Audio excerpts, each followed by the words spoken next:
Hello दोस्तों, कैसे हो आप सब लोग। Welcome to my YouTube channel SSC maths by अर्पित।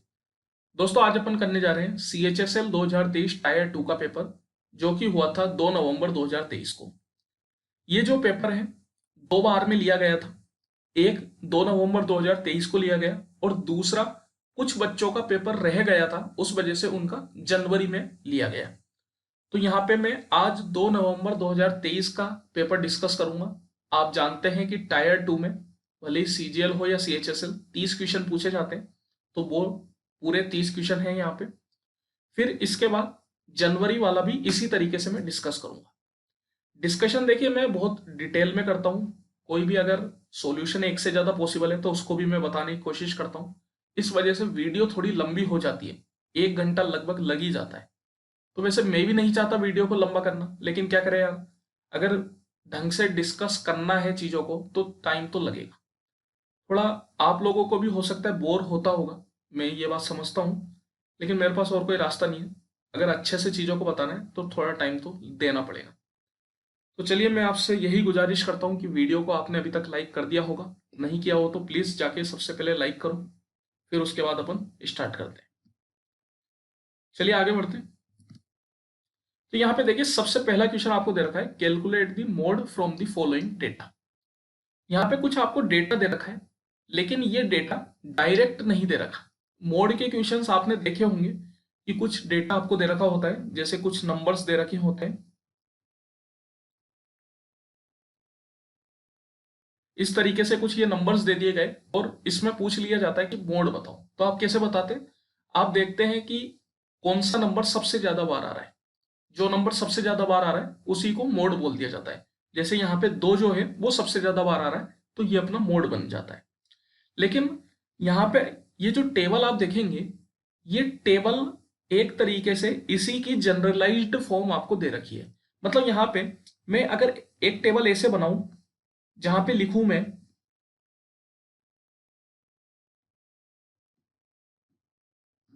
यहाँ पे मैंने लिखा कि जो 2 नंबर है वो कितनी बार आया, 3 बार आया।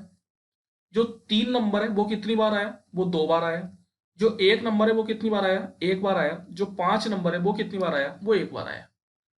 तो आप यहाँ पे क्या समझेंगे? आप यहाँ पे मोड किसको बोलेंगे? आप बोलेंगे कि जो नंबर 2 है वो 3 बार आया, तो ये अपना मोड हो गया। तो ये जो टेबल है ये इसी की फॉर्मेट में आपको दे रखी है। इसको, इस टेबल को आप कैसे पढ़ेंगे? यहाँ पे देखिए, नंबर ऑफ पेशेंट कितने हैं, 4, और ये 4 पेशेंट 6 दिन तक भर्ती रहे। तो मैं बोल सकता हूं कि 6 कितनी बार आ रहा होगा, 6 4 बार आ रहा होगा, क्योंकि ये 4 पेशेंट 6 दिन तक भर्ती रहे। इसी तरीके से अब आप देखिए, ये जो 6 पेशेंट है ये 7 दिन तक भर्ती रहे। इसका मतलब नंबर 7 कितनी बार आया होगा, वो 6 बार आया होगा। फिर जो 7 पेशेंट है, नंबर ऑफ पेशेंट 7, वो कितने दिन तक भर्ती रहे, वो 8 दिन तक भर्ती रहे। तो जो नंबर 8 है वो कितनी बार आया होगा, वो 7 बार आया होगा। तो इसी तरीके से ये टेबल आपको दे रखी है। आपको इस तरीके से लिखने की कोई जरूरत नहीं है, डायरेक्ट यहां पे अपन देख सकते हैं। आप देखिए कि ऐसा कौन सा नंबर ऑफ डेज है, सॉरी, तो मैं क्या बोल रहा था, मैं बोल रहा था कि सबसे ज्यादा पेशेंट कितने नंबर ऑफ डेज के लिए रहे हैं। तो आप देखिए, नंबर ऑफ पेशेंट 7 जो है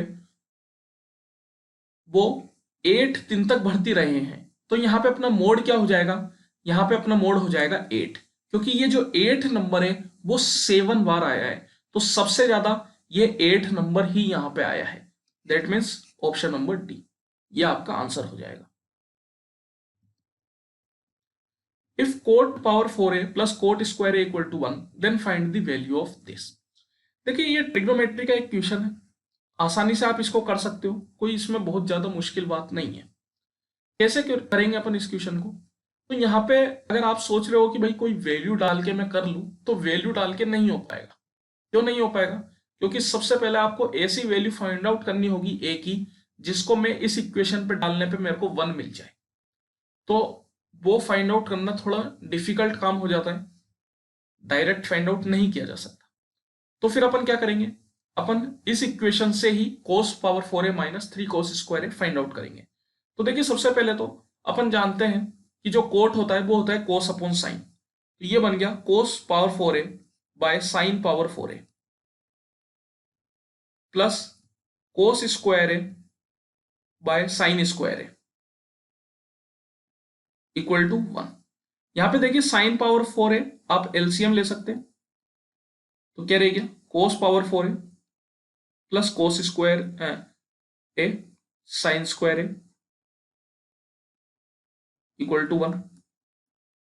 तो अब यहां पे देखिए cos पावर 4a तो ऐसे की ऐसे ही रहने देंगे अपन, क्योंकि जो अपन को पूछ रहा है उसमें cos पावर 4 है लेकिन साइन नहीं है, तो इस साइन को हटाएंगे। तो साइन को कैसे हटाएंगे अपन, साइन स्क्वायर ए की जगह मैं लिख सकता हूं 1 minus cos square A equal to, ये साइन पावर 4a इधर चला जाएगा और अपन जानते हैं साइन स्क्वायर ए होता है 1 माइनस कोस स्क्वायर ए, तो इसको भी हटाओ। ये साइन स्क्वायर ए का होल स्क्वायर है, एक तरीके से साइन की पावर 4a को अपन क्या लिख सकते हैं, साइन की पावर 4a को अपन लिख सकते हैं साइन स्क्वायर ए का स्क्वायर। तो यहां पे ये जो साइन स्क्वायर है इसकी जगह मैंने लिख दिया 1 माइनस कोस स्क्वायर ए।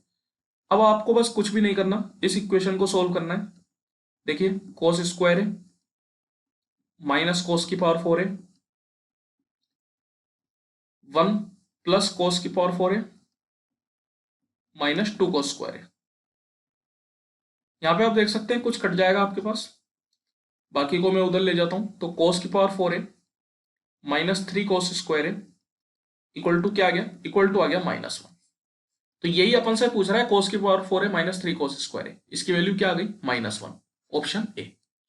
तो देखिए जब आप इसको कोस में चेंज करेंगे तो सब कुछ आपके पास ऑटोमेटिकली बन जाएगा।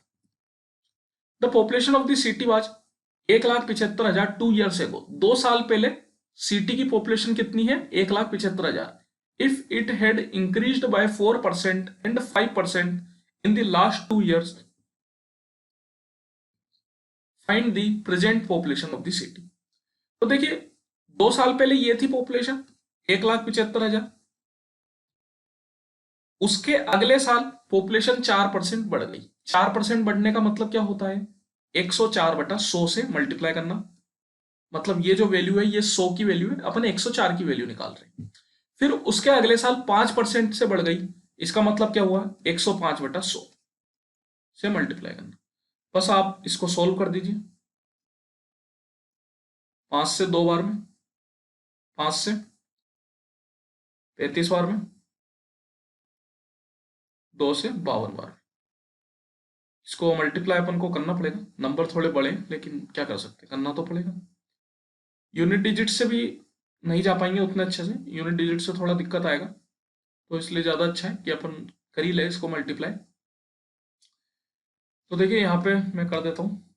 सबसे पहले तो 105 इंटू 52 अगर मैं करूँ तो 52 पंजे हो गया अपने पास 260, 26 ऊपर चढ़ गया, 2 ऊपर चढ़ा 52 का 54।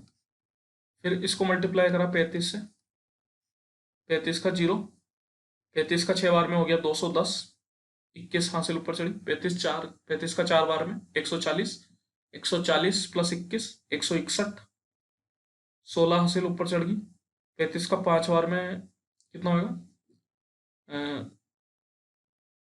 175, ठीक है 175 और 16 हासिल ऊपर चढ़ी तो 191, 191,100, ऑप्शन डी। तो बस यही अपना आंसर है। A number is increased by 25% and then decreased by 16%, then final value of the number। देखिए कभी भी कोई भी आपसे इंक्रीज और डिक्रीज पूछ रहा है तो अपन क्या फॉर्मूला लगाते हैं, फॉर्मूला अपन को पता है। जैसे कोई नंबर है x plus Y plus X Y by 100, और ये जो एक्स वाई है ये अपन साइन के साथ लेते हैं। इंक्रीज का जो साइन अपन लेके चलते हैं वो प्लस लेके चलते हैं और डिक्रीज का साइन अपन माइनस लेके चलते हैं। तो यहाँ पे जैसे इंक्रीज हुआ है 25% तो +25, और डिक्रीज हुआ है 16% तो -16। फिर इसी तरीके से x की जगह तो +25 आ जाएगा और y की जगह -16। बाय 100। तो 25 माइनस 16 हो गया 9, 25 से 4 बार में, 4 से 4 बार में क्या गया -4, 9 माइनस 4 मतलब 5। तो अब ये देखिए 5 प्लस में आया है, प्लस में आने का मतलब क्या हुआ है कि ओवरऑल इंक्रीज हुआ है 5%, तो इंक्रीज बाय 5%। यही अगर माइनस साइन के साथ आता तो इसका मतलब अपन समझते हैं कि ओवरऑल डिक्रीज हुआ है। The cost of 4 chairs and 3 tables is ₹2100 and the cost of 5 chairs and 2 table is 1750।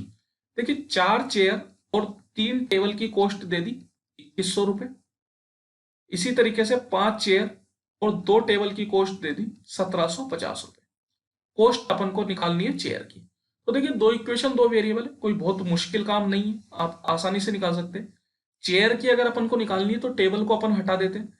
Table को हटाने के लिए सबसे पहले अपन को क्या करना पड़ेगा, दोनों के कोफिशिएंट को इक्वल करना पड़ेगा ताकि आपस में वो कैंसिल आउट हो जाए। तो ऊपर वाली इक्वेशन को मैं 2 से मल्टीप्लाई कर देता हूं और नीचे वाली इक्वेशन को मैं 3 से मल्टीप्लाई कर देता हूं, क्योंकि टी का कोफिशिएंट ऊपर हो जाएगा 3 दूनी 6, नीचे भी हो जाएगा 2 3 6, तो बराबर हो जाएंगे। अब पहली वाली इक्वेशन में दूसरी इक्वेशन को घटाया तो 4 दूनी 8 -15 मतलब -7c, ये कैंसिल आउट हो गया। 2100 इंटू 2 हो गया अपने पास 4200 माइनस 1750 इंटू 3, 1700 इंटू 3 होता है 5100, 50 इंटू 3 150 मतलब 5250। तो क्या आ गया 7c इक्वल टू, यहां पे आज गया आपके पास 1050, 7 से आप काट लो, 7 का एक बार में 7 पंजे 35 जीरो, तो एक चेयर की कॉस्ट आ गई 150 रुपए, ऑप्शन ए। तो बस यही अपन से पूछ रहे हैं। A sum of money is divided among A, B and C in the ratio 4:3:6। देखिए सम ऑफ मनी को ए, बी और सी तीन लोगों में डिवाइड किया है रेशियो 4:3:6 के में। If the share of C is 600 more than B, then how much amount will A get more than B. 4:3:6 ये है ए बी सी का। तो अब आपसे यहां क्या बोल रहा है कि share of C is 600 more than B. देखिए जो सी का जो शेयर है वो है 6 और बी का है 3। तो आपसे ये बोला है कि जो सी का शेयर है वो बी से 600 रुपए ज्यादा है। अगर मैं रेशियो में बात करूं तो कितना ज्यादा है, रेशियो में है 3 ज्यादा, 6 माइनस 3 3, और नंबर में कितना ज्यादा है 600। तो ये 3 की वैल्यू अपन को 600 दी है, 3 से काटोगे तो कितना जाएगा 200, मतलब एक की वैल्यू 200 दी गई है। अब आपसे क्या पूछा जा रहा है, then how much amount will A get more than B. तो रेशियो में ए कितना ज्यादा ले रहा है बी से, 4 माइनस 3 1, मतलब आपको एक की वैल्यू फाइंड आउट करनी है, और एक की वैल्यू कितनी है 200 रुपए। तो यही आपका आंसर है, ऑप्शन है। At a yoga center 60% of the members are men and 40% of the members are women. If the average age of the man is 55 years and the average age of the woman is 45 years, then what is the average age of all the members? काफी आसान सा question है। आप कह सकते हैं कि भैया टोटल जो है 100 लोग हैं, अगर 60% मेन है तो मेन कितना हो जाएगा 100 का 60% मतलब 60, और वुमेन कितना हो जाएगा 100 का 40% मतलब 40। अब हर मेन की जो एवरेज एज दे दी 55, तो मैं बोल सकता हूं कि टोटल कितनी एज हो जाएगी मेन की 60 इंटू 55, और वुमेन की दे दी 45, तो टोटल हो जाएगा 40 इंटू 45। अब टोटल नंबर कितने हैं, टोटल नंबर अपन ने माने 100, बस एवरेज निकाल लो, आसानी से एवरेज आ जाएगा।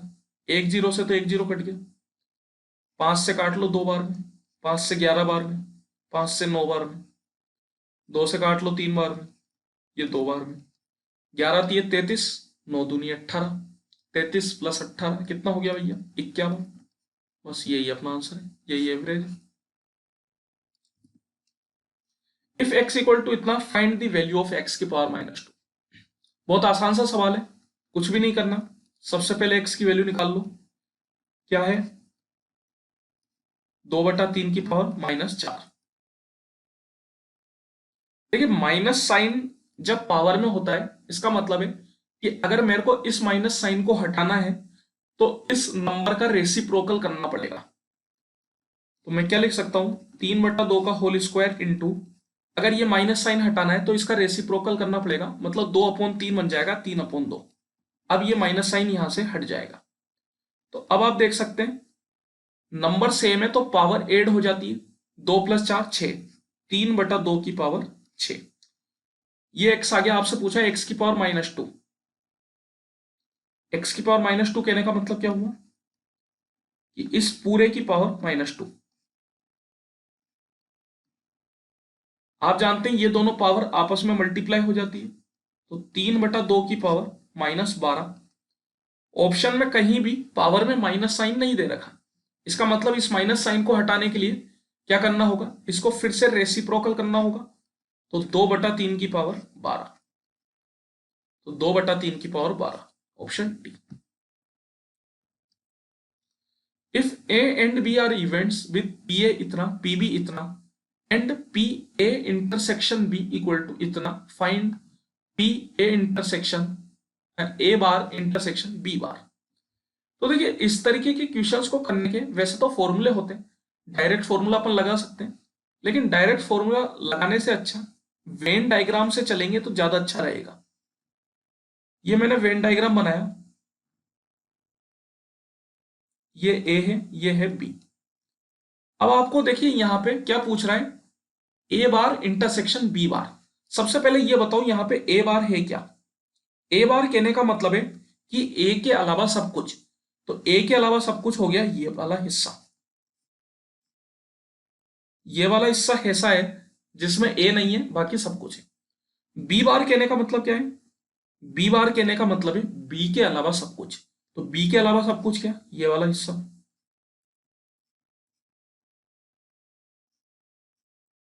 अब इंटरसेक्शन लगाने का मतलब होता है कि दोनों में कॉमन पार्ट जो दोनों के अंदर आ रहा है, तो दोनों के अंदर कौन सा पार्ट आ रहा है,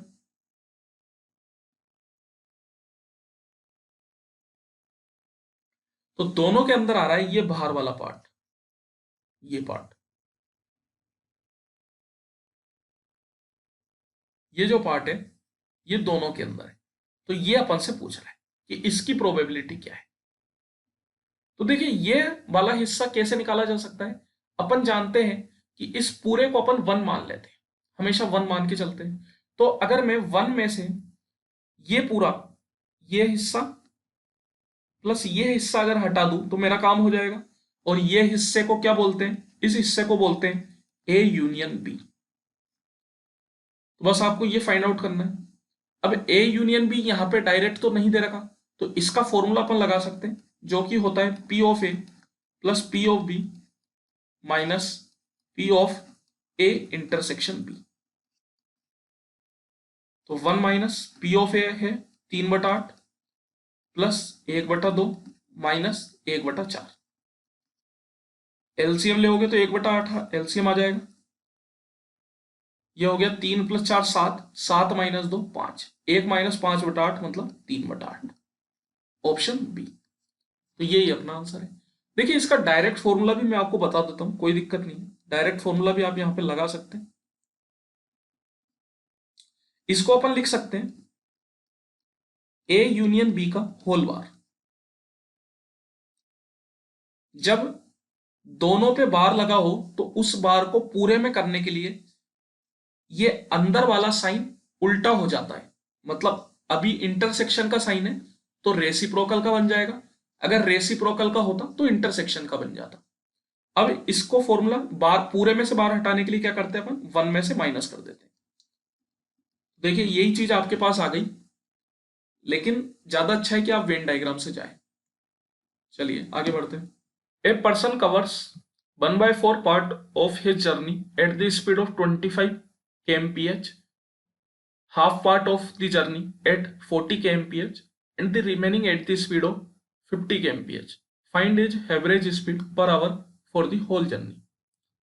तो देखिए किसी आदमी ने अपनी यात्रा का 1/4 भाग 25 की स्पीड से कवर किया, 1/2 भाग 40 की स्पीड से कवर किया, और बाकी जो बाकी बचा हुआ था वो 50 की स्पीड से कवर किया। एवरेज स्पीड अपन से पूछा जा रहा है। तो एवरेज स्पीड का फॉर्मूला अपन जानते हैं।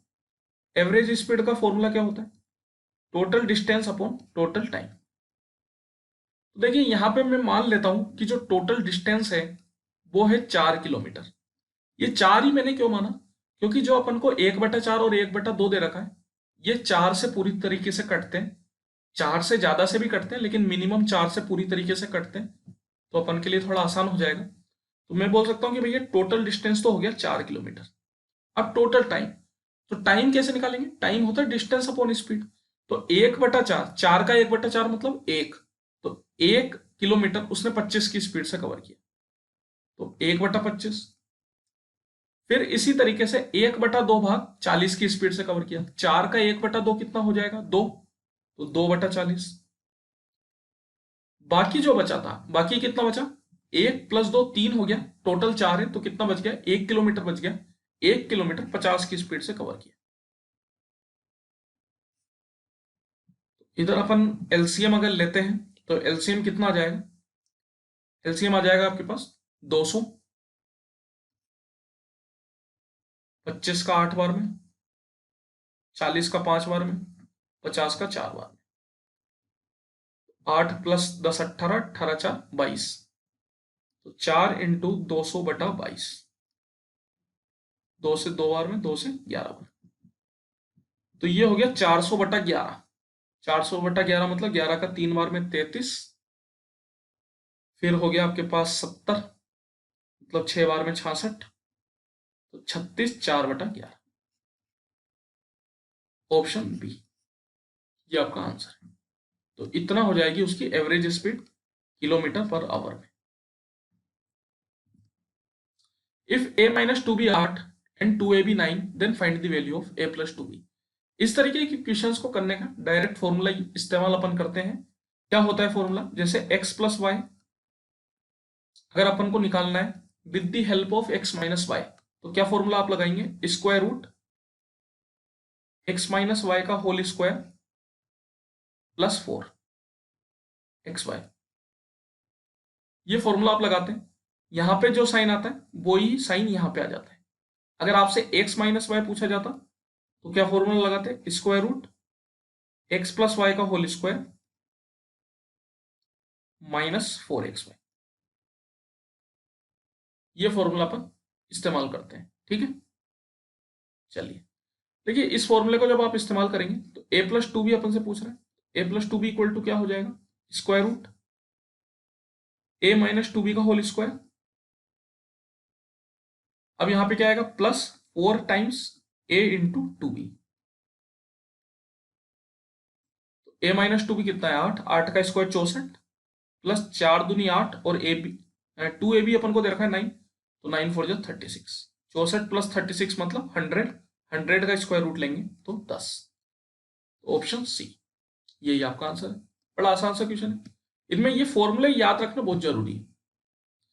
फॉर्मूले जितने अच्छे से आपको याद होंगे आपका काम उतना ही आसान हो जाएगा। यकीन मानिए फॉर्मूले आसान करते हैं काम को, यह आपकी सहायता के लिए। फॉर्मूले को अच्छे से याद रखिए, बहुत अच्छा रहेगा। फॉर्मूले याद रखना बहुत जरूरी है। The concentration of three wines A, B, and C are 10%, 20%, and 30% respectively. They are mixed in the ratio 2:3:x, resulting in a 23% concentration solution. Find the value of x. तो देखिए यहाँ पे ये जो है ये तीनों इस रेशियो में मिक्स हो रहे हैं। अपन को वैल्यू ऑफ x मतलब क्या करना है? ये x की वैल्यू फाइंड आउट करनी है। तो देखिए ये आसान सा क्वेश्चन है एक तरीके से। आप बोल सकते हैं यहाँ पे कि 10% का जो भाग है वो 2 है, 20% का 3 है, और 30% का x है। तो 2 × 10% plus 3 × 20% plus x × 30% equal to क्या हो जाएगा? ये तीनों ऐड करके कितना परसेंट कंसंट्रेशन है? 23%।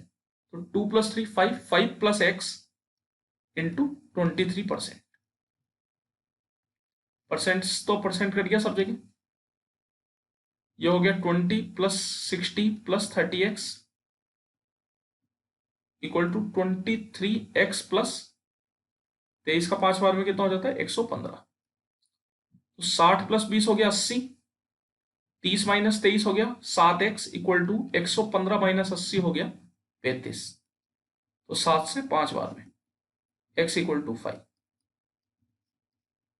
ऑप्शन डी, यही आपका आंसर है। The average weight of 40 students of a school is 52 kg। Average weight अपन को दे रखा है 40 स्टूडेंट्स का 52 kg।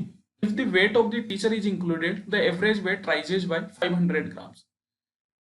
Find the weight of the teacher. ठीक है, चलिए तो टोटल वेट कितना हो जाएगा 40 स्टूडेंट का, 40 इंटू 52। इसमें मान लेते हैं कि टीचर का वेट और जुड़ गया जिसको अपन x नाम दे देते हैं। तो अब अपन यहाँ पे अगर इन सबका एवरेज निकाले तो एवरेज क्या हो जाएगा, पहले 40 स्टूडेंट थे और एक टीचर और जुड़ गया तो टोटल कितने लोग हो गए 41 लोग। और ये एवरेज कितने के बराबर होगा, आपसे बोला जा रहा है कि एवरेज 500 ग्राम बढ़ जा रहा है।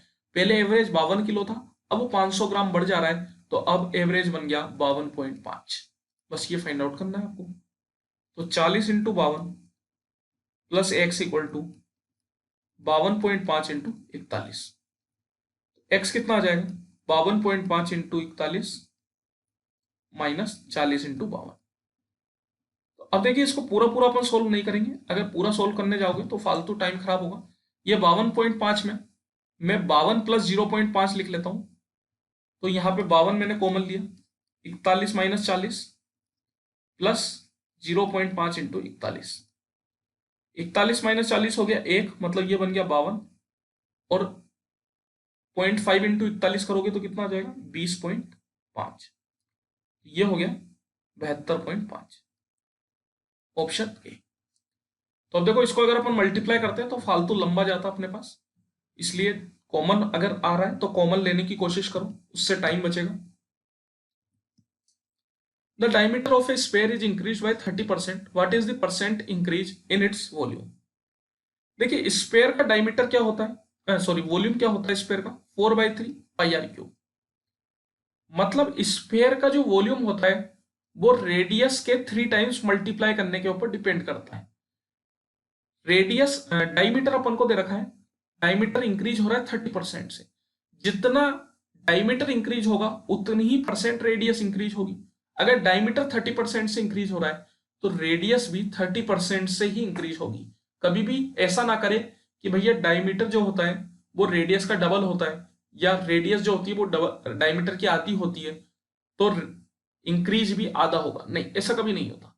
परसेंट में चीजें हमेशा सेम चलती है, परसेंट में चीजें कभी नहीं बदलती। जितना परसेंट डायमीटर बढ़ रहा है उतने परसेंट ही रेडियस बढ़ेगी। जैसे कि एग्जाम्पल के तौर पे मान लीजिए डायमीटर है 10 के बराबर, मैंने बोला कि भैया ये इंक्रीज हो रहा है 50% से, तो नया डायमीटर क्या बना 10 प्लस 50% ऑफ दिस, मतलब 15 हो गया टोटल। अब रेडियस अगर आप यहां से निकालते तो 5 आता, इसको अगर आप 50% बढ़ाएंगे तो कितना आएगा 7.5 आएगा। 15 से 50% आप जब बढ़ाएंगे तब भी 7.5 ही आएगा। तो इसका मतलब क्या हुआ कि जो रेडियस होती है हमेशा उतनी ही इंक्रीज होती है जितना डायमीटर इंक्रीज होता है। तो मैं बोल सकता हूं कि अगर डायमीटर 30% इंक्रीज हो रहा है तो रेडियस भी 30% इंक्रीज हो रही है। और वॉल्यूम जो होता है वो रेडियस के क्यूब पे डिपेंड करता है। तो इसमें अपन क्या करेंगे, इसमें अपन फॉर्मूला लगाएंगे x1 plus x2 plus x3 plus x1 x2 plus x2 x3 plus x3 x1 by 100 plus x1 x2 x3 बटा 10,000। ये फॉर्मूला होता है जहां पे x1 x2 x3 अपने साइन के साथ चलते हैं, अगर इंक्रीज हो रहा है तो प्लस साइन और डिक्रीज हो रहा है तो माइनस साइन। तो यहाँ पे तीनों ही सेम है 30%, तो तीनों की जगह 30 डाल दीजिए, तो 30 प्लस 30 प्लस 30 हो गया 90 प्लस 30 इंटू 30 हो गया 900, ये 2 जीरो से कट जाएगा तो 9×18, फिर प्लस हो गया 30 into 30 into 30 by 10,000, 3 zero cut जाएगा तो कितना हो गया 27/10, मतलब 2.7। 90 प्लस 18 हो गया 108, 108 प्लस, एक मिनट आई थिंक कोई गड़बड़ है क्या, कितना था, sorry sorry sorry my mistake, 18 नहीं है 27 होगा, 27। 3 बार है ना, 9 3 27। ठीक है, तो 90 प्लस 27 हो गया 117। 117 प्लस 2.7 आप करेंगे तो 119.7। तो ओवरऑल बढ़ेगा 119.7%। A and B each have a certain number of oranges. A says to B, A B से कहता है यदि तुम मुझे अपने 10 संतरे दे दो तो मेरे पास तुम्हारे पास बचे संतरों से 2 गुने संतरे हो जाएंगे। तो देखिए मान लेते हैं कि ए के पास ए संतरे हैं और बी के पास बी संतरे हैं। ये हो गया नंबर ऑफ ऑरेंजेस। तो अपन से क्या बोलना चाह रहा है कि A says to B, if you give me 10 of your oranges, I will have twice the number of oranges left with you. A ने B से बोला कि अगर तुम मेरे को अपने 10 संतरे दे देते हो तो मेरे पास तुम्हारे संतरों से दुगने संतरे हो जाएंगे। तो जब B अपने 10 संतरे देगा तो B के पास कितने संतरे रह जाएंगे? उसके पास B माइनस 10 संतरे रह जाएंगे। और A के पास 10 संतरे आ गए तो उसके पास कितने हो जाएंगे? उसके पास A प्लस 10 हो जाएंगे। अब ए बोल रहा है कि भैया मेरे पास दुगने हो जाएंगे, तो इसका मतलब क्या हो जाएगा? ए के पास 2 टाइम्स हो जाएंगे बी के संतरों के। फिर आगे क्या बोला? बी रिप्लाइज, बी ने उत्तर दिया if you give me 10 of your oranges, अगर तुम मुझे अपने 10 संतरे दे दो, I will have the same number of oranges left with you, मेरे पास तुम्हारे पास जितने संतरे बचेंगे उतने ही संतरे हो जाएंगे। अब जब ए बी को संतरे देगा 10 तो ए के पास कितने बचेंगे? ए माइनस 10। बी के पास कितने हो जाएंगे? B plus 10।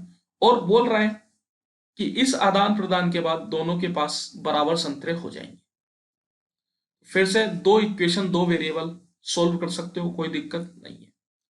ए को यहां पे हटा दो, पहली वाली इक्वेशन में से दूसरी को अगर अपन माइनस करें तो ए से ए गया, 10 plus 10 20 equal to 2b minus B मतलब b, माइनस 20 माइनस 10 मतलब माइनस 30।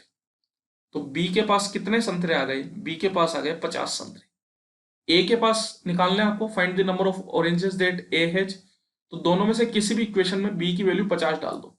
50 इधर डाला मैंने दूसरी वाली में, तो 50 प्लस 10 60, 60 प्लस 10 70। ए के पास कितने संतरे आ गए? 70। Option D.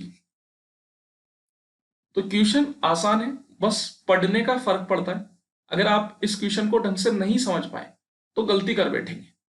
तो वरना क्वेश्चन सब कुछ आसान है, कुछ कोई कैलकुलेशन भी नहीं है देखो जाए तो, और ना कोई फॉर्मूला इस्तेमाल हुआ, कुछ भी नहीं हुआ, बस अपना थोड़ा कॉमन सेंस का इस्तेमाल हुआ है। The diameter of a hemispherical bowl is 21 centimetre, the volume of the bowl. तो देखिए वॉल्यूम क्या होता है हेमिस्फेयर का? स्फेयर का आधा, स्फेयर का होता है 4/3 पाई आर क्यूब, तो हेमिस्फेयर का क्या हो जाएगा? 2/3 पाई आर क्यूब। अब यहाँ पे डायमीटर अपन को दे रखा है, अपन को चाहिए रेडियस, तो रेडियस क्या होती है? Diameter by 2। तो 2/3 इंटू 22/7 इंटू रेडियस हो गई 21/2, 3 बार होगी मल्टीप्लाई, 7 3 21, 2 से 2 बार में, 2 से 11 बार में, ये आपको फाइंड आउट। चलिए 21 इंटू 21 होता है 441/2, 11 से 441 करोगे तो कितना आ जाएगा? 1 4 और 1 5, 4 4 8, 4 बाय 2 और कर लो तो 2 का 2 बार में, 4 बार में, 2 बार में, 5 बार में, 0.5, 2425.5, ऑप्शन बी। बस यही अपना आंसर है। तो आसान सा ही क्वेश्चन है, कोई ज्यादा मुश्किल क्वेश्चन है नहीं, डायरेक्ट फॉर्मूला लगाओ आंसर पाओ। अगले क्वेश्चन में चलते हैं। इस क्वेश्चन में अपन को P by Q find out करना है। ठीक है, कोई दिक्कत नहीं, कर लेंगे, क्या फर्क पड़ रहा है। तो देखो आसानी क्वेश्चन है, कोई बहुत ज्यादा मुश्किल है नहीं।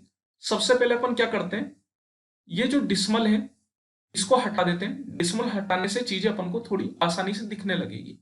तो जैसे 0.08 को क्या लिख सकते हो? इसको लिख सकते हो 8/100।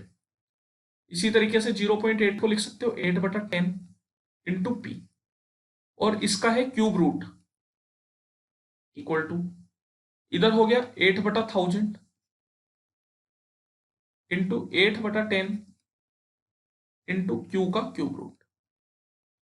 अब देखो 8 जो होता है वो 2 का क्यूब होता है, और 100 इंटू 10 हो गया 1000 मतलब 10 का क्यूब, तो 2 का क्यूब इंटू 2 का क्यूब बाय 10 का क्यूब इंटू पी इसकी whole power 1/3 equal to 8/1000 into 8/10 into Q का क्यूब। ये जो 2 का क्यूब और 10 का क्यूब बाहर आएगा 1/3 से, तो कैंसिल आउट हो जाएगा। तो 2 × 2/10 इंटू पी का क्यूब बन जाएगा equal to 8/1000 into 8/100 sorry into 10 into Q का पावर 1/3। देखिए 2 दूनी 4, 4 का 2 बार में 8, 1 10 से 1 10 गए, क्या रहेगा आपके पास 8 दूनी 16/1000। पी बाई क्यू आपसे पूछा जा रहा है, पी बाई क्यू पूछा जा रहा है तो निकाल लो भैया, उसमें क्या है, पी बाई क्यू की होल पावर 1/3 इक्वल टू आ गया 16/1000। पावर आप हटाओगे तो पी बटा क्यू इक्वल टू हो जाएगा 16/1000 की पावर 3। 1000 को लिख सकते हैं 10 का क्यूब, और 16 को लिख सकते हैं अपन 8 × 2 लिख सकते हो, कोई दिक्कत नहीं, या 2 की पावर 4 भी लिख सकते हैं।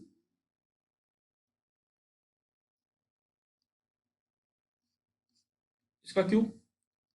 अब जो आपको ऑप्शन दे रखे हैं वो सब 8 की फॉर्म में दे रखे हैं, तो इसको अपन 4 और 3 को इंटरचेंज कर लेते हैं। तो 2 का क्यूब 8, तो ये बन गया 8 की पावर 4 डिवाइड बाई 10 की पावर 9।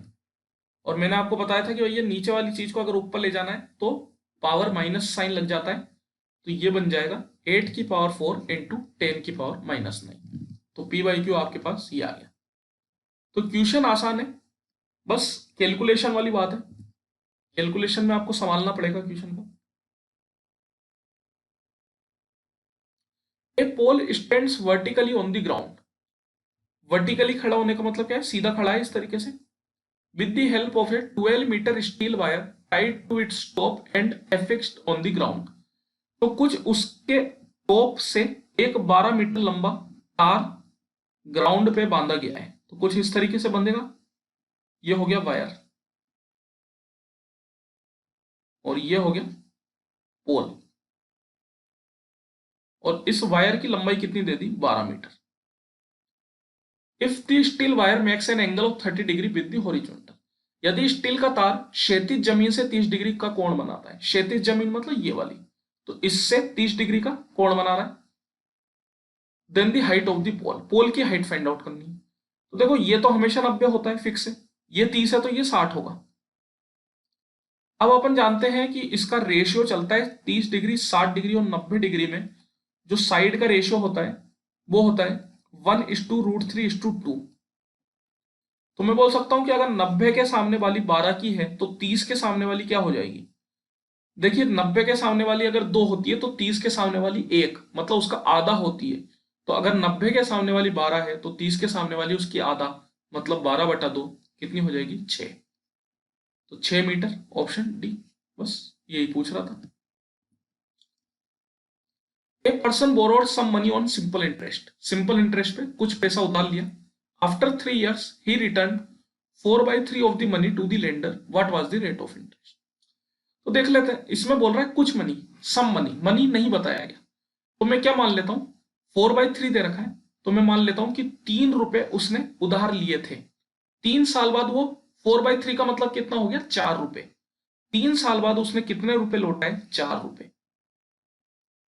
इसका मतलब क्या हुआ भैया, इसका मतलब यह हुआ कि उसने 3 साल में 1 रुपए का इंटरेस्ट दिया।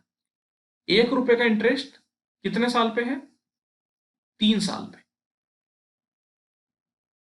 और ये कितने रुपए पे है 3 रुपए पे, मतलब 3 रुपए पे 3 साल में 1 रुपए का इंटरेस्ट दिया गया, बटा 3 इंटू 100।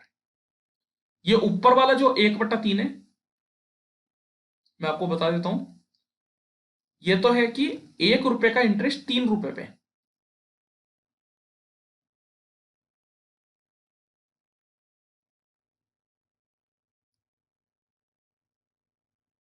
1 रुपए का इंटरेस्ट 3 रुपए पे, और कितने साल पे 3 साल पे, ये है टाइम। इससे टाइम से क्यों अपन ने डिवाइड किया, क्योंकि जो अपन रेट बताते हैं वो पर ईयर के हिसाब से बताते हैं। तो ये जो इंटरेस्ट है ये 3 साल पे इंटरेस्ट मिला है अपन को, लेकिन अपन को क्या है पर ईयर के हिसाब से तो 1 साल का इंटरेस्ट अपन को देखना होता है, उसी को अपन रेट बोल देते हैं, इसलिए 3 से डिवाइड किया। तो क्या हो जाएगा 1/9 × 100 मतलब 11 1/9%, ऑप्शन डी। तो इतने का इंटरेस्ट उसको लगा।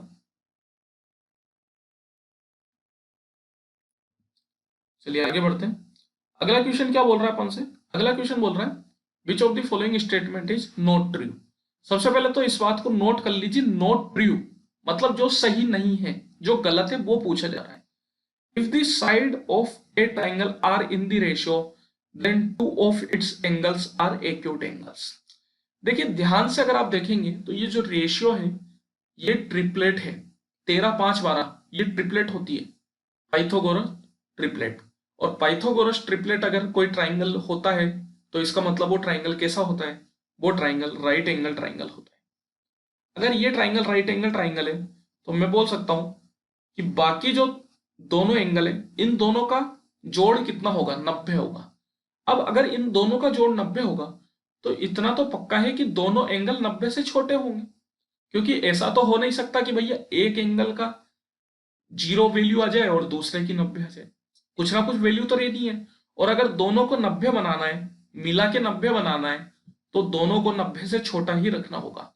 90 से छोटा रखने का मतलब है एक्यूट एंगल्स। इसका मतलब क्या हो गया कि भैया इस रेशियो में जो उसके दो एंगल है वो एक्यूट एंगल होंगे। तो ये कथन एकदम सही है, सही नहीं पूछा जा रहा, गलत पूछा जा रहा है। The triangle formed by connecting the midpoints of the sides of triangle has 1/4 area of the bigger triangle। तो देखिए एक ट्राइंगल बनाया मैंने, उसकी कुछ ये मिड पॉइंट्स है साइड की, इनको जोड़ा। अब आपसे क्या पूछा जा रहा है कि ये जो नया अंदर ट्राइंगल बना इसका एरिया इस बड़े वाले ट्राइंगल के 1/4 होता है। तो ये बात एकदम सही है। ट्राइंगल की प्रॉपर्टी होती है कि कभी भी अपन ट्राइंगल की साइड के मिड पॉइंट से जो ट्राइंगल बनाते हैं उससे जो ये 4 ट्राइंगल बने चारों का एरिया एकदम इक्वल होता है।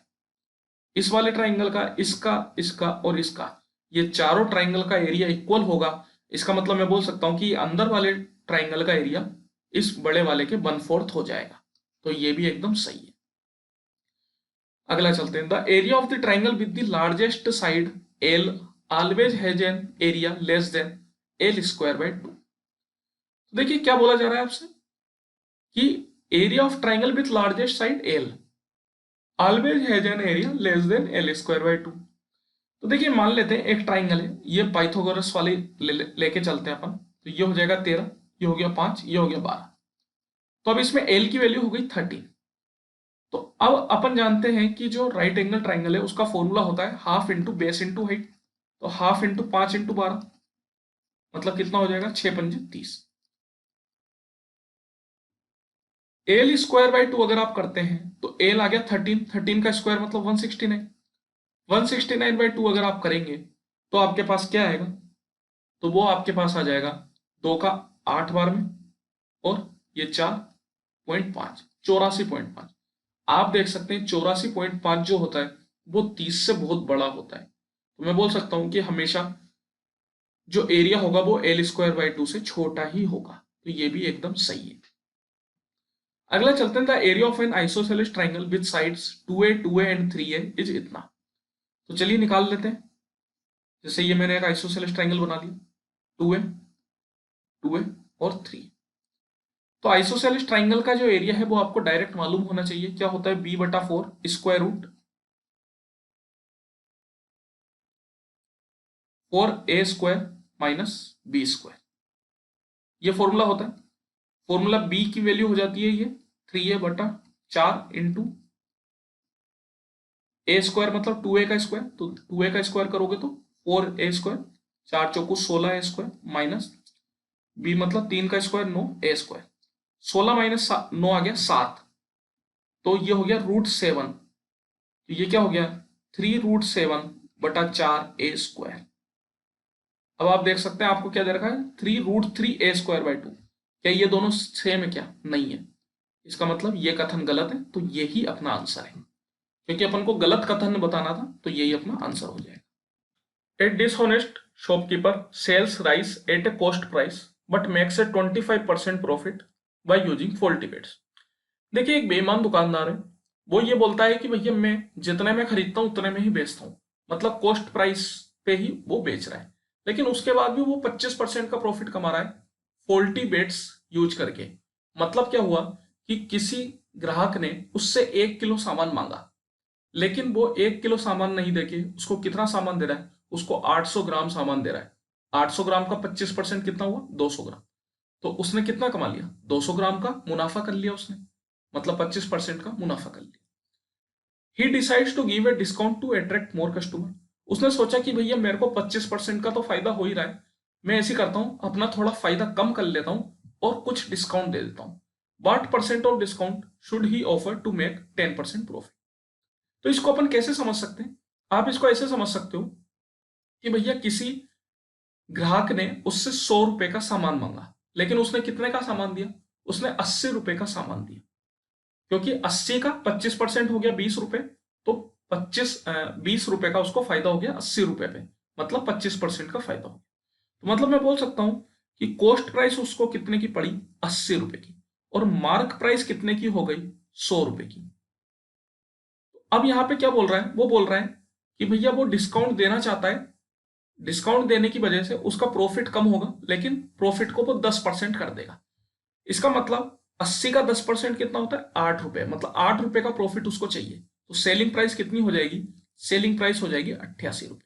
तो अब मैं 100 रुपए पे कितना परसेंट डिस्काउंट दूं कि मेरे पास 88 आ जाए, तो 100 माइनस 88 मतलब 12/100 इंटू 100, मतलब 12% का डिस्काउंट अगर दूंगा तो 10% का फायदा होगा। ऑप्शन बी, बस यही अपना answer. In an election between two candidates 64% of the voters cast their vote, out of which 4% of the votes were declared invalid. A candidate got 12,288 votes, which were 64% of the total valid votes. Find the total number of votes enrolled in that election. चलिए ठीक है, देखिए यहां पे मैं क्या मान लेता हूं, मैं मान लेता हूं जो वोट है वो 10,000 पड़े। 10,000 मैंने अपने हिसाब से एक नंबर मान लिया। क्या बोल रहे हैं, दो उम्मीदवारों के बीच हुए चुनाव में 64% मतदाताओं ने मत डाले, मतलब ये टोटल मतदाता है, मैंने इतना 10,000 मान लिया। अब 64% ने मत डाले, तो इसका 64%, तो 64/100 इंटू 10,000। फिर क्या बोल रहे हैं, जिनमें से 4% मत अवैध घोषित कर दिए गए, इसमें से 4% मत को अवैध घोषित कर दिया, तो पहले तो ये निकाल लेते हैं, तो ये कितना हो गया 6,400।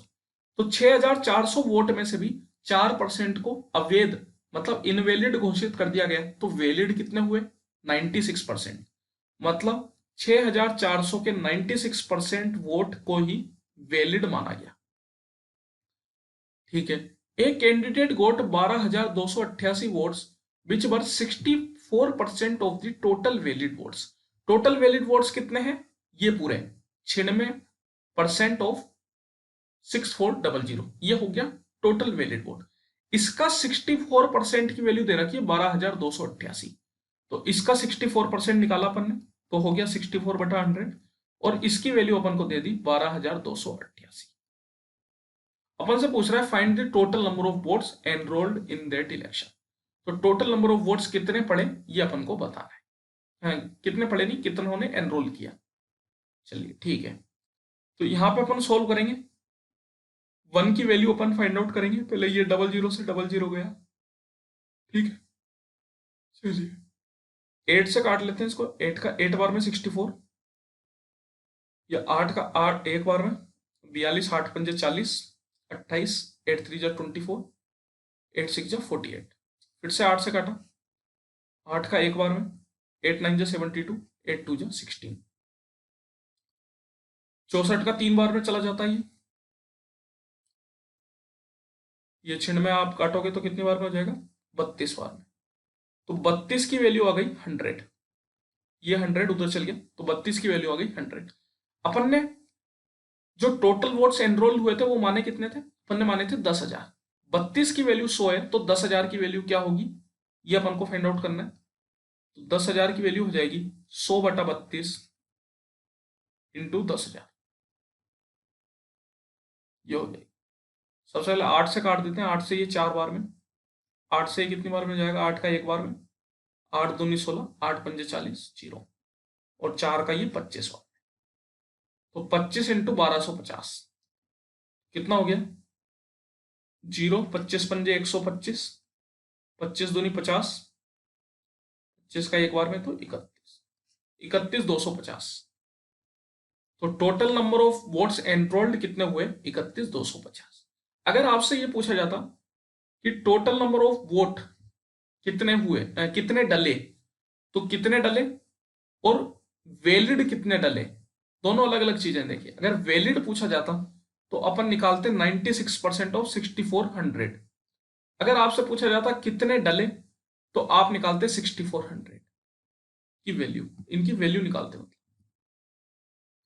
For an electric bill for 50,000 what is the difference between a discount of 30% and two successive discount of 26% and 5%। तो सबसे पहले तो ये जो दो सक्सेसिव डिस्काउंट है इसको सिंगल डिस्काउंट बना लेते हैं। इसका फॉर्मूला अपन जानते हैं क्या होता है, x1 plus x2 minus x1 x2 बटा 100, ये फॉर्मूला होता है। तो 20 प्लस 20 नहीं 26 प्लस 5 माइनस 26 इंटू 5 बटा 100, 5 से 20 बार में, 2 से 10 बार में, और ये 13 बार में, तो क्या आ गया 1.3। तो 26 प्लस 5 मतलब 31, 31 माइनस 1.3 अगर आप करेंगे कितना आ जाएगा 29.7। तो ये दो सक्सेसिव डिस्काउंट की वैल्यू आ गई 29.7। अब आपसे डिफरेंस पूछ रहा है 30% और 29.7% में से कितना डिफरेंस आ जाएगा, ये आपके पास आ जाएगा 0.3%। इसका मतलब आपसे 0.3% की वैल्यू पूछ रहा है 50,000 की, तो 0.3/100 इंटू 50,000, 2 जीरो 2 जीरो गया, 500 इंटू 0.3 करेंगे तो कितना आ जाएगा, 50 इंटू 3 मतलब 150, तो ऑप्शन बी 150 रुपए। Let ABC and P Q R be two congruent triangles, चलिए ट्राइंगल बना लेते हैं। ये बन गया एबीसी, ये बन गया P Q R. Angle A equal to angle P equal to 90, ये दोनों 90 है। If B C 29, P R 21, then find value of A B. देखिए जब ट्राइंगल कॉन्ग्रुएंट होते हैं तो उनकी करस्पॉन्डिंग साइड आपस में इक्वल होती है। ये पी आर की करस्पॉन्डिंग साइड क्या हो जाएगी ए सी, इसी तरीके से बीसी की करस्पॉन्डिंग साइड क्या हो जाएगी क्यू आर, और ए बी की करस्पॉन्डिंग साइड क्या हो जाएगी पी क्यू। तो मतलब मैं बोल सकता हूं कि जितनी वैल्यू पी आर की है उतनी ही वैल्यू एसी की होगी, तो एसी भी कितना हो जाएगा 21। अब आप से यहाँ पे ए बी पूछ रहा है, ये एक राइट एंगल ट्राइंगल है, पाइथागोरस थ्योरम अप्लाई कर सकते हैं अपन। आप बोल सकते हो कि यहाँ पे क्या आएगा, तो मैं बोल दूं भैया ट्रिपलेट होता है 20 21 29 का, तो इसका मतलब यहाँ क्या आ जाएगा, यहाँ आ जाएगा 20, ऑप्शन सी। आप चाहे तो फॉर्मूले से भी जा सकते हैं। ये आपकी हाइपोटेनियस हो गई 29 square equal to 21 square plus X square, X अगर आप फाइंड आउट करेंगे तो 20 आ जाएगा, क्योंकि ये ट्रिपलेट होता है 20 21 और 29 का। चलिए आगे बढ़ते हैं। ए और बी एक काम को 9 दिनों में पूरा कर सकते हैं, ए और बी 9 दिन लगाते हैं, जबकि बी और सी उसी काम को 18 दिनों में पूरा कर सकते हैं। ठीक है, ए बी और सी साथ मिलकर काम करते हुए उसी काम को 8 दिनों में पूरा कर सकते हैं। ए प्लस बी प्लस सी कितने में, 8 दिनों में। तो ए और सी साथ मिलकर उस काम को कितने दिन में पूरा कर लेंगे। चलिए ठीक है, तो सबसे पहले तो इनकी एफिशिएंसी का रेशियो निकालना पड़ेगा, तो उसके लिए एलसीएम निकालते हैं। 9 18 और 8, इसका एलसीएम आप निकालेंगे तो 9 और 18 का तो 18 ही हो गया, 18 और 8 का एलसीएम अगर आप देखते हैं तो कितना आ जाएगा, देखिए 18 होता है 9 इंटू 2 और 8 होता है 4 इंटू 2, तो ये हो जाएगा 18 इंटू 4 मतलब 72, 72 एलसीएम आ जाएगा। 9 का 8 बार में, 18 का 4 बार में और 8 का 9 बार में। तो देखिए ए प्लस बी की मिला के एफिशिएंसी आ गई 8, बी प्लस सी की मिला के आ गई 4 और ए प्लस बी प्लस सी की मिला के आ गई 9। ए और सी मिला के कितने दिन में काम करेंगे ये पूछा जा रहा है। तो इसके लिए अपन को क्या करना पड़ेगा, ए और सी की एफिशिएंसी निकालनी पड़ेगी। तो यहाँ पे आप देखिए, अगर मैं ए प्लस बी प्लस सी में से बी प्लस सी को घटा दूंगा तो ए बच जाएगा। तो ए की एफिशिएंसी कितनी आ गई, 9 माइनस 4 5। इसी तरीके से अगर मैं ए प्लस बी प्लस सी में से ए प्लस बी को घटा दूंगा तो क्या बच जाएगा, सी। तो 9 माइनस 8 1, तो सी की एफिशिएंसी आ गई 1। 5 प्लस 1 मतलब कितनी हो गई टोटल एफिशिएंसी 6। तो ए प्लस सी किसी काम को 6 की एफिशिएंसी से करेंगे, टोटल काम है 72। तो 72 यूनिट काम करने के लिए हर दिन 6 यूनिट काम करने पे कितने दिन लगेंगे, तो 12 6 के 72 मतलब 12 दिन। तो ऑप्शन सी। तो दोनों मिलके 12 दिन में काम खत्म कर देंगे। In triangle ABC, triangle ABC फिर से बना लेते हैं। और ट्राइंगल पीक्यूआर भी वो बोल रहे हैं। एबीसी में एंगल ए अपन को दे दिया 85 और एंगल सी दे दिया 58। If PQR is similar to ABC and in correspondence, then find angle Q. Angle Q आपसे पूछा जा रहा है।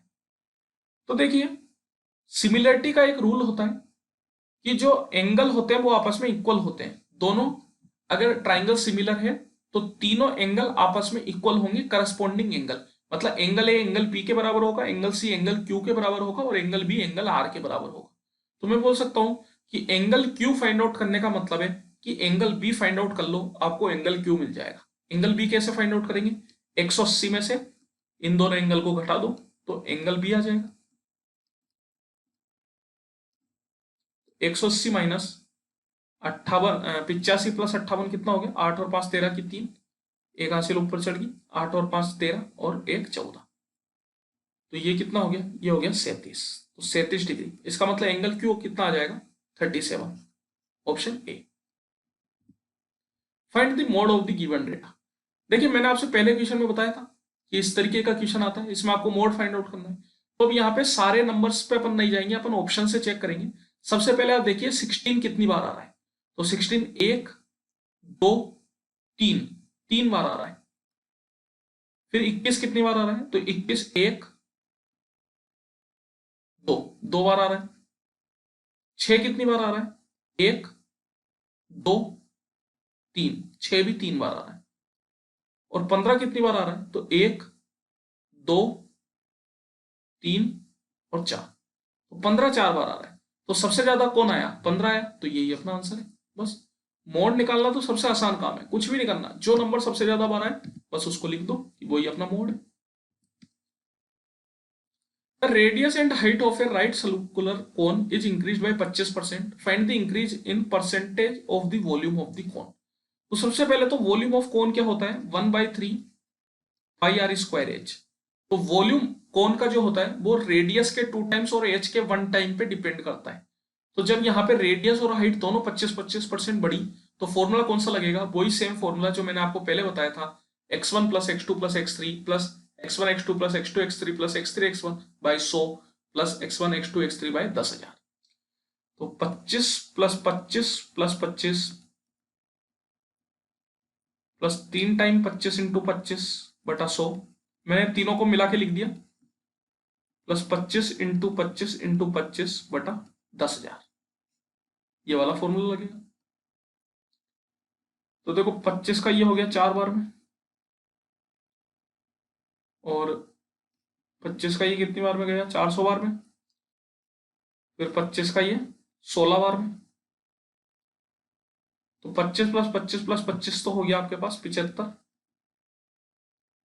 4 से इसको काट ही लो यार, 4 का 6 बार में 24, 6.25, 6 3 18, 18.75 प्लस 16 से इसको भी काट ही लो, 16 का 1 बार में 0.9 मतलब 90, 16 पंजे 80, कितना हो गया 10, मतलब 16 का 6 बार में 96, तो 1.56। तो चलो ऐड कर लेते हैं, 5 और 6 11 की एक हासिल ऊपर चढ़ गई, 7 और 5 12 3, एक हासिल ऊपर चढ़ी, 1 और 1 2 10 और 5 15 की 5, एक हासिल ऊपर चढ़ गई, 7 और 1 8 और 1 9, 95.315। तो 95.31% बढ़ जाएगा volume. A and B enter into a partnership with 25,000 and 50,000 respectively in a company for a year. After 7 months, C gets into a partnership with them with 30,000 and A withdraws his contribution after 9 months. चलिए ठीक है। तो देखिए यहाँ पे A B C का अपन को ratio find out करना होता है। बहुत आसान क्वेश्चन होते हैं ये, कोई बहुत ज्यादा मुश्किल नहीं होते। आपको बताया गया कि जो A है वो 25,000 से स्टार्ट करता है और A ने 9 महीने के बाद अपना हिस्सा निकाल लिया। तो A ने कितने महीने तक इन्वेस्ट किया? 9 महीने तक। हर महीने 25,000 कर रहा है, तो टोटल कितना करेगा? 25,000 इंटू 9। इसी तरीके से B ने 50,000 के साथ एंट्रिंग करी और B पूरे 12 महीने रहा, तो 50,000 इंटू 12। जो C है वो 7 महीने के बाद आया, तो पूरे साल में 12 महीने होते हैं, 7 महीने के बाद आया, तो C ने कितने महीने करी पार्टनरशिप? ओनली 5 महीने। और उसने कितनी करी? 30,000। तो 30,000 इंटू 5। इसको सोल्व कर लो। सबसे पहले तो 3 जीरो सब जगह काट दो। 5 से कट रहा है, 5 से 10 बार में, 5 से 5 बार में, फिर 5 से कट रहा है, 5 से 1 बार में, 2 बार में, 6 बार में, 3 से कट रहा है, 3 से 3 बार में, 4 बार में, 2 बार में। तो क्या गया? 3:4 2 8:2। तो 3:8:2 में उनको क्या मिलेगा? प्रॉफिट। अब आपसे पूछ रहा है what would be C's share in the profit assuming a total profit of 3900 at the end of the year. तो टोटल प्रॉफिट हुआ 3900 का, तो सी का अपन को प्रॉफिट बताना है। तो इस रेशियो में उनको मिला 3 + 8 11 + 2 13, तो टोटल वैल्यू आ गई 13। आपको बतानी है सी की कितनी है? 2। तो 13 का हो गया ये 3 बार में, मतलब 300 इंटू 2 600। तो जो सी का प्रॉफिट है वो है 600 रुपए। बस इतना से प्रॉफिट है, कोई बहुत ज्यादा प्रॉफिट नहीं है। A shopkeeper sold his goods at half the list price and thus lost 17%। If he had sold on the listed price then his gain percentage would be. देखिए एक शॉपकीपर है, वो लिस्ट प्राइस के आधे, list price को आप MRP भी बोल सकते हो, लिस्ट प्राइस के आधे रेट पे बेचता है तो 17% का नुकसान होता है। अगर वो लिस्ट प्राइस पे बेचता तो कितने परसेंट का फायदा होता? तो देखिए 17% का नुकसान मतलब कितने रुपए पे बेचा उसने, कितने परसेंट पे बेचा? उसने 83% पे बेचा। तो लिस्ट प्राइस सबसे पहले आप ऐसा नंबर मानिए जो 83 से कट जाए, या फिर ऐसा करिए लिस्ट प्राइस का आधा 83 से कट जाए, मतलब आप लिस्ट प्राइस को 83 का डबल मान लीजिए। मैं मान लेता हूं कि जो लिस्ट प्राइस है वो 166 रुपए है, तो सेलिंग प्राइस कितनी हो गई? उसने बोला कि लिस्ट प्राइस के आधे पे बेचा, 166 का आधा करोगे तो 83। 83 पे बेचने पे 17% का नुकसान हुआ। ये एक तरीके से 83% की वैल्यू है। कॉस्ट प्राइस निकालनी है तो क्या करना पड़ेगा आपको? 100% की वैल्यू निकालनी होगी। 83 से 83 गया तो कॉस्ट प्राइस कितनी बन गई? 100 रुपए। अब आपसे पूछ रहा है कि अगर वो लिस्ट प्राइस पे बेचता तो कितने का फायदा होता? 100 रुपए की चीज को 166 पे बेचने का मतलब है 66% का फायदा। सीधी सी बात है भैया। तो ऑप्शन डी। बस 100 रुपए की चीज को उसने 166 पे बेचा तो कितने परसेंट का फायदा हुआ? 66% का। बस यही अपन से पूछ रहा था। चलिए इसी के साथ समय समाप्ति की घोषणा। मैं आशा करता हूं कि आपका समय जितना भी मैंने लिया वो आपके लिए किफायती होगा। प्लीज अगर अभी तक लाइक नहीं किया हो तो यार कर दो लाइक, दोस्तों के साथ शेयर भी कर दो, और चैनल अगर अभी तक सब्सक्राइब नहीं किया तो वो भी कर लो। इसके अलावा इंस्टाग्राम पे अर्पित अग्रवाल मैथ्स के नाम से है अपन, इसको आप देख सकते हो। यहाँ पे भी मैं शॉर्ट्स, ट्यूशंस और जो फॉर्मूले वगैरह है उनको डालता हूँ। ए इज लाइव ये मेरा पर्सनल पेज है। टेलीग्राम पे भी है अर्पित अग्रवाल मैथ्स पे के नाम से। यहाँ पे आपको ये पीपीटी मिल जाएगी एनोटेशन वाली, जो अभी अपन ने सारा काम किया ये आपको ऐसा कि ऐसा टेलीग्राम पे मिल जाएगा अर्पित अग्रवाल मैथ्स में। चलिए मिलते हैं फिर अगले लेक्चर में, तब तक के लिए थैंक यू।